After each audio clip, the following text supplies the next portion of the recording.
How big is too big? When it comes to corporate concentration, many observers raise concerns about the tech industry. However, in a new book, Titans of Industrial Agriculture: How a Few Giant Corporations Came to Dominate the Farm Sector and Why It Matters, political economist Jennifer Clapp draws attention to the overwhelming shadow a small handful of transnational corporations cast over the global agricultural sector. Professor Clapp argues that these corporations hold concentrated power over the agricultural sector, that keep industrial agricultural practices entrenched in patterns of production despite the concerns of the social, ecological, and health impacts to society. She explains how we got to this point and what it might take to make changes. Welcome to the Leading Voices in Food podcast.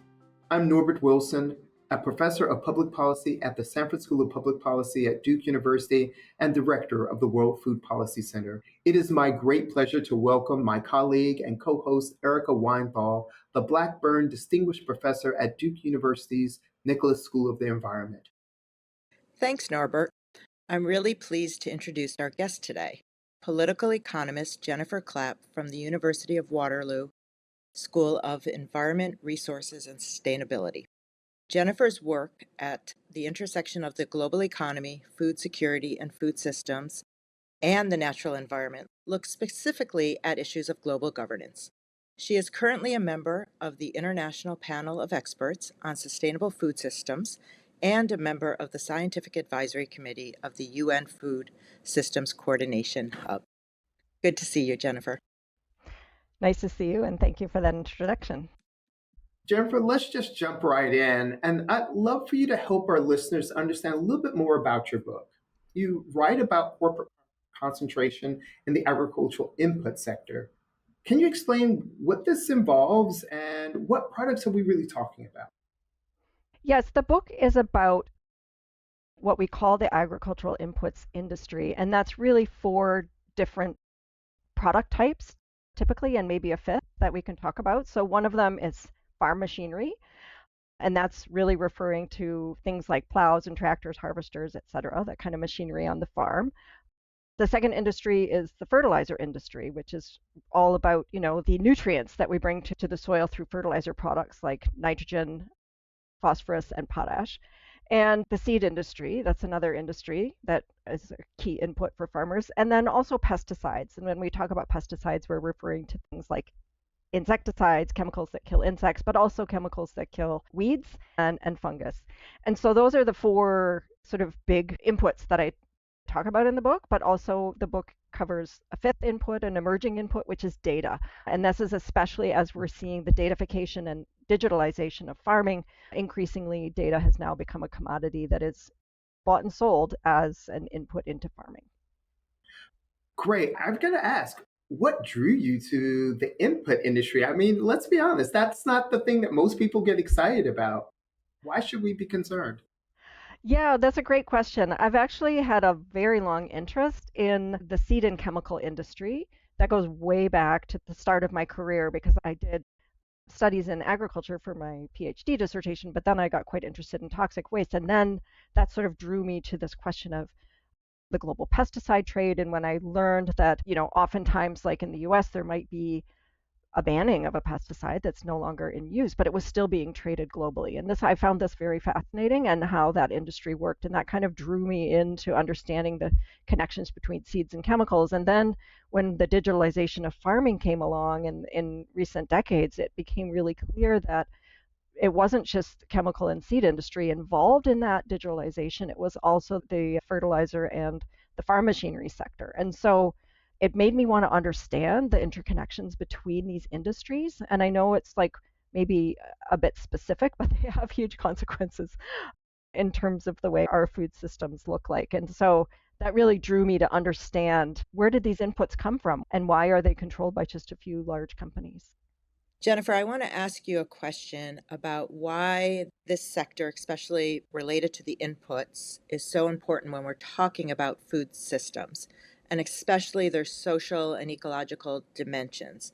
And specifically in the book, you tease out many of the social and ecological costs of inputs such as pesticides, or also the social and ecological consequences of even farm machinery. So it would be great if you could elaborate on their importance. Thanks, Erica. That's a great question, and that's part of the reason why I was really drawn to study these inputs because in a School of Environmental Studies, I'm very interested in these interconnections between food systems and environmental outcomes. I was really interested in learning more about where these industries came from. And as I was teasing out where they came from and how they became dominated by such large companies, I also learned in much more depth about the ecological consequences of these inputs. So I can just say a little bit about some of them because these consequences are so big that we almost forget to talk about them. They become embedded in the product itself. And so one example is farm machinery. Farm machinery was originally seen as quite revolutionary in that it allowed farmers to harvest their fields much more quickly than they used to be able to before. But that also meant then that to make the equipment efficient and pay for them, they might as well extend the size of their farm. And as farmers extended the size of their farm, in the US anyway, they moved west and displaced indigenous people from the land in terms of taking that land for farm production. But also, as farms began to consolidate and get larger, as mechanization continued, it also displaced others from the land poor farmers, black farmers, those who were renting land and didn't have access to their own. And so people who were marginalized and we still considered marginalized in society today were really being displaced from the land as a direct consequence of farm machinery.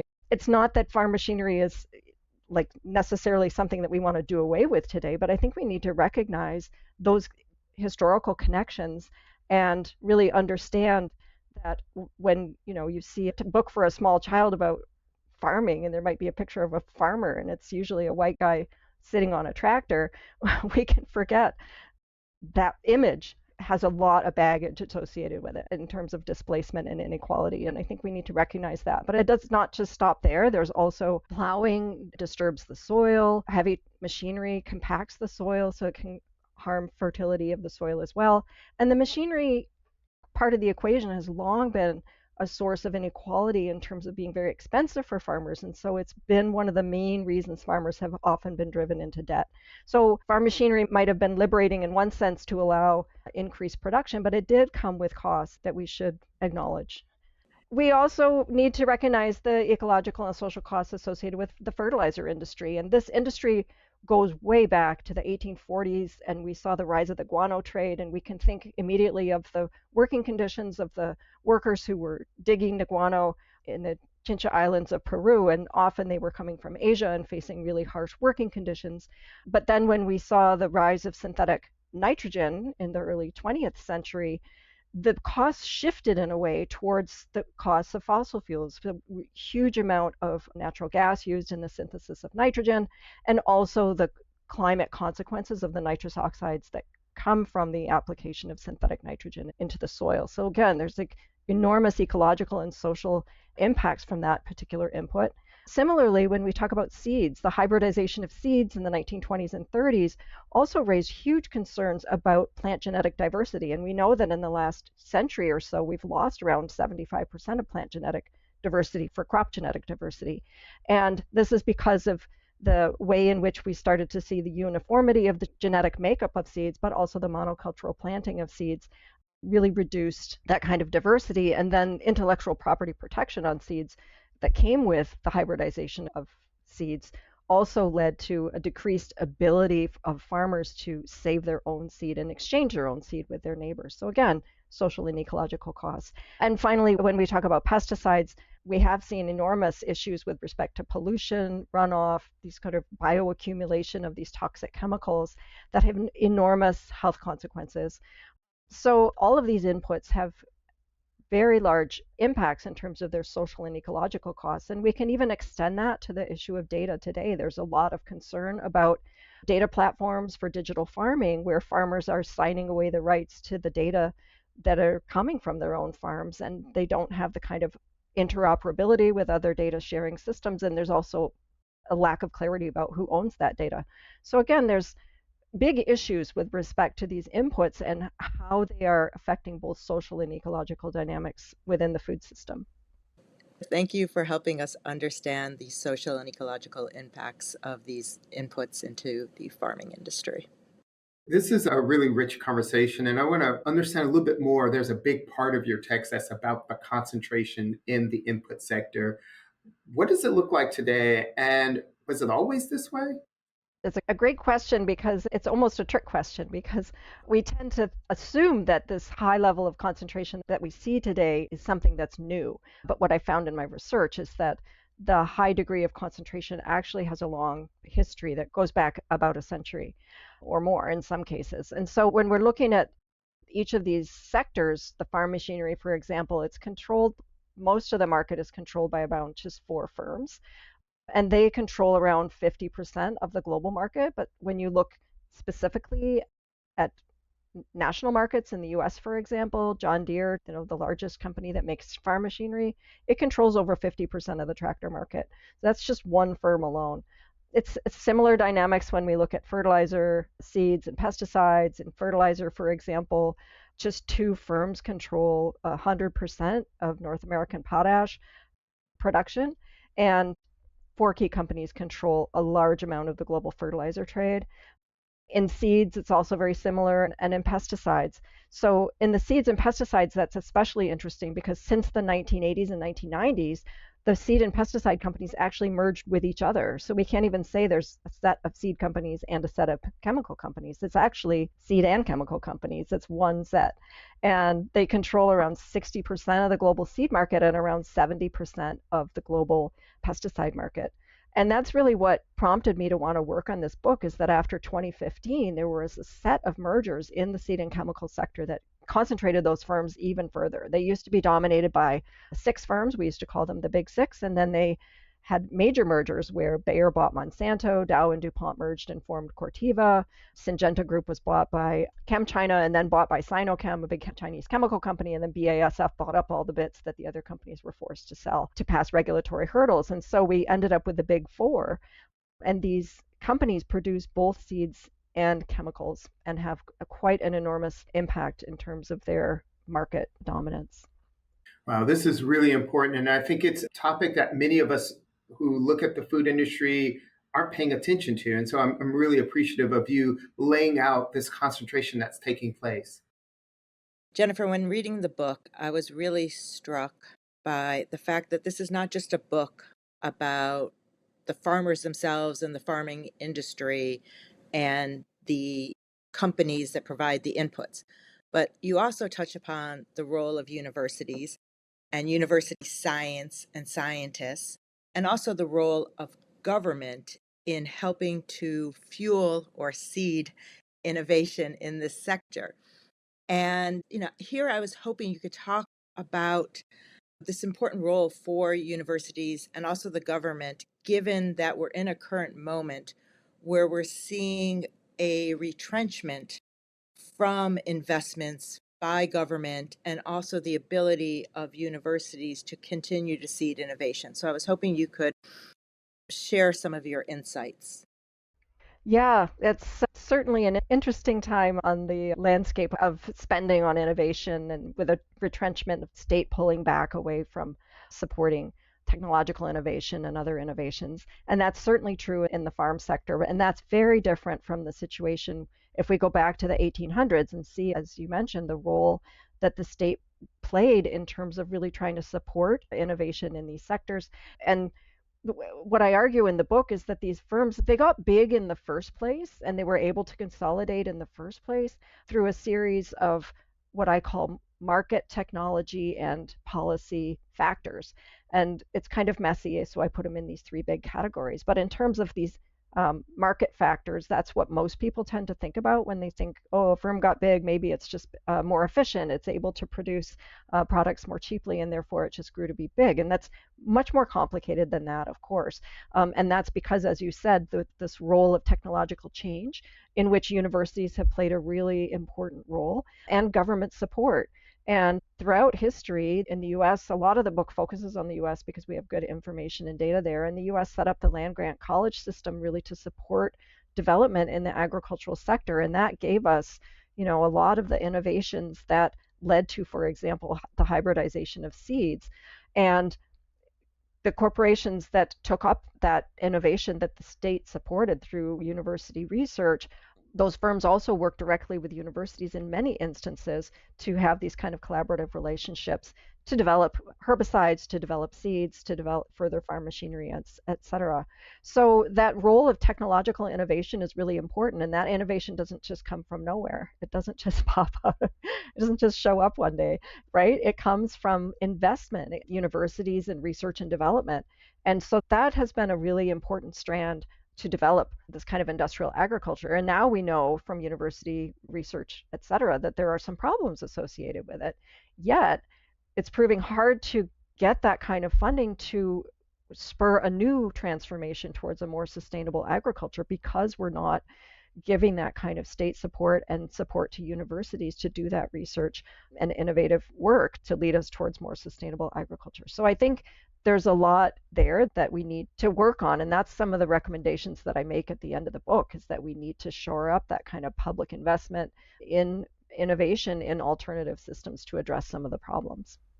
So just let me tag on another question from that. Just what are the consequences then for having just a small number of firms dominating this sector and no longer having these investments in innovation?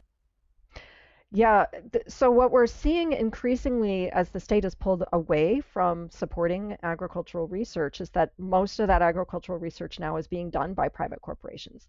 And the big concern there is that as you have a smaller and smaller number of very large firms dominating in the sector, their incentive to innovate actually weakens. It weakens because if there's not a lot of players in the marketplace that are doing innovative work, there's just not a lot of competition. And so why would you innovate if you don't have to? If you're already a monopoly and you're able to sell your product, there's not a lot of incentive to innovate in a way that might then decrease the sales of your old products. And so what we're seeing is a shift in innovation from the private sector away from these kind of transformative innovations and much more towards what we call defensive innovations. They're innovating in ways that actually enable them to sell existing products. And many would say that the rise of agricultural biotechnology was actually that kind of a defensive innovation. It was modifying seeds to make them resistant to the application of existing herbicides. And so there was innovation, but it was actually spurring further sales in an existing product. And part of the reason for that was that it became very expensive for these companies. The regulatory hurdles became quite expensive for them to develop new herbicides. And so they were like, oh, it's cheaper and faster to work with seeds. Why don't we do it this way? And then we'll continue to sell the herbicides, which, by the way, got them a lot more profit than selling the seeds. So that's why they bought up a lot of the seed companies and really consolidated in that period. And there's a longstanding concern among competition regulators, the regulators that try to prevent huge concentration in the economy, about this question of innovation, and it's very relevant in the agricultural sector. There's this sense that if you allow too much concentration to happen, it can dampen that innovation, and that takes away that dynamic, innovative spirit within the sector. So it's definitely a big concern. Jennifer, I really appreciate this. Earlier in my career, I was a part of some research related to biotechnology and innovation that happens there. And one of the things that I learned about is this idea of building thickets, these sort of patent thickets where you create a series of patents that actually make it difficult for others to be able to innovate in that same way. So there are these real challenges of this kind of defensive innovation. And that's just one of the challenges that you bring up in the book. And I am interested in understanding a sort of last question. What are some of the recommendations? You mentioned public sector funding of agricultural research, and many of my colleagues in my discipline have said we need more research for agriculture. Are there other areas of recommendation to address some of the concerns you raise in the book? Thanks, Norbert. Yes, definitely. And I definitely do call for greater public support for agricultural research. And that's something within the agricultural sector. And I think there we really need to focus efforts on alternative agricultural production methods. For example, agroecology, which tries to reduce the amount of external inputs, not to increase them, by using nature's own processes to achieve the same functions of diversity and pest control, et cetera. And what's troubling is that when the firms don't have that incentive to innovate, they're definitely not going to innovate in ways that would reduce their profits. So they're not going to do that. The public sector has to step in if we want to see that kind of research done. But we also need measures outside of that food and agriculture system that will benefit food and agriculture. So one area is stronger antitrust policies, policies that would prevent further mergers and acquisitions that would allow those firms to continue to get bigger and bigger. Those antitrust policies are used largely. We've got merger guidelines, for example, in North America and in Europe. When two firms want to merge, they have to get regulatory approval to do so. And those merger guidelines really walk the regulators through what would be a merger that might dampen competition, that might weaken innovation, that kind of thing. It's important that we make those rules stronger. They had become progressively weaker after the 1980s. There was this move in the regulatory space that was this kind of idea that maybe it's okay if firms get really, really big because they can benefit from economies of scale. Maybe they can bring down consumer prices, and maybe we shouldn't worry so much about these other areas of control.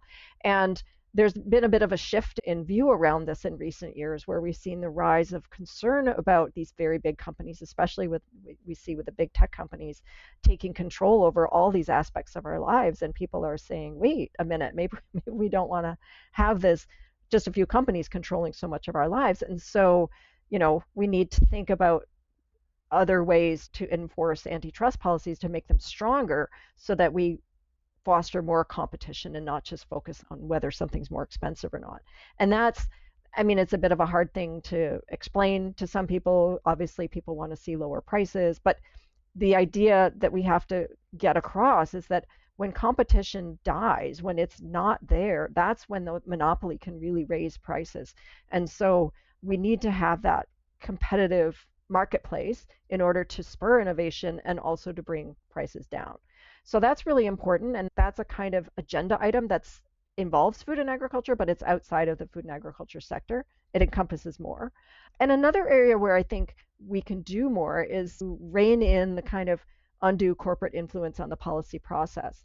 And that's arising out of a concern that as we're seeing fewer and fewer dominant companies in the food sector and in other sectors as well, they tend to gain more political power to influence the policy and governance process. And so what we're seeing is heightened lobby activity, sponsoring of scientific studies, and yes, coming back to the question about universities, but as corporations get bigger, they can shape science in ways that can help them win regulatory approval for their products. So we need broader policies on conflict of interest to prevent large companies from taking over the policy process. And I know that's a really salient topic in the US right now, given what's going on in the broader politics. And I think it is a broader politics issue that needs to be seriously addressed if we want to support a more transformative form of food and agriculture. So these kinds of policies like stronger antitrust, better conflict of interest policies, and also support for public agricultural research are all really important steps. I don't think any one of them on their own is going to do the trick in terms of spurring this desperately needed transformation in our food systems, but together I think they can bring us closer to that goal. Jennifer, I think this is a great place to stop. Thank you so much for this thought-provoking conversation around concentration in the input industry and agriculture and helping us to see its implications in terms of environmental and social consequences, not just for the farmers involved, but for the entire planet. So thank you again. And our guest today is Jennifer Clapp. She's a political economist at the University of Waterloo. I want to thank Erica Weinthal, who is my co-host for today. And thank you to Deborah Hill, who is the producer of this podcast series. This is Norbert Wilson with Erica Weinthal. Thank you very much.